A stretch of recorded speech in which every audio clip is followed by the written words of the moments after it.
আসসালামু আলাইকুম। শফিক ভিলেজ এগ্রোতে আপনার স্বাগতম। আর আমার ফেসবুক পেজ আছে শফিক ভাই।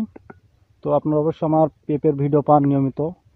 আজকে পেঁপের ভিডিও দিচ্ছি যে কারণে, সেটা অবশ্যই আপনার একটু মনোযোগ দিয়ে শুনবেন, কথাগুলো হয়তো কাজে লাগতে পারে। আমি গত শুক্রবারে পেঁপে ভেঙেছিলাম, আজ হচ্ছে শনিবার। তো অবশ্যই দেখবেন যে আমার 1 সপ্তাহ থেকে 8 দিন পেঁপে ভাঙা হয়েছে। 8 দিনের মধ্যে আমি কোনো বিষ ব্যবহার করিনি।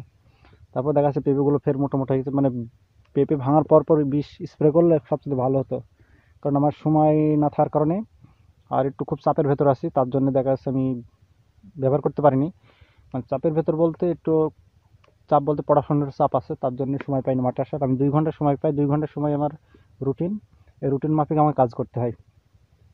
তো অবশ্যই আপনারা দেখছেন যে মাটি কুপানো আছে। তো আমি কুপানোর আগে যে সারগুলো ব্যবহার করেছিলাম আমার পেঁপেতে পুরা, তবে এবার স্যাচ দেওয়ার পালা, এখনও স্যাচ দিইনি। তো পেঁপে দেখা যাচ্ছে যে পরিমাণ মোটা হয়েছে।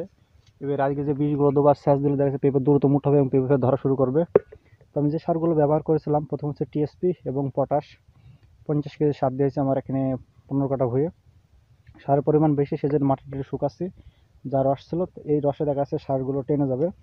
তারপরে এবার স্যাচ দেওয়ার পালা। দেখা যাচ্ছে আজকে স্যাচ তো আজ দেওয়া হবে না, তাহলে দেখা যাচ্ছে আজ 3 দিন পর ফের স্যাচ দেওয়ার সিদ্ধান্ত হয়েছে। যেদিন সার দেবো, যেদিন স্যাচ দেবো সেদিন আবার ফের সার দিতে পারি। ওই দিন কী কী সারগুলো দেবো সেই সারগুলো আপনাদের দেখাবো। তো আশা করি আমার ভিডিওটা ভালো লেগেছে। যদি ভালো লেগে থাকে অবশ্যই ভিডিওটা শেয়ার করবেন। আর আপনারা কোন ধরনের ভিডিও পেতে চান বা কোন চাষের ভিডিও পেতে চান, সেটা আপনারা অবশ্যই আমাকে কমেন্ট বক্সে জানাবেন। আমি সেটা সম্পর্কে ভিডিও তৈরি করার প্রস্তুতি নেব বা সিদ্ধান্ত নেব।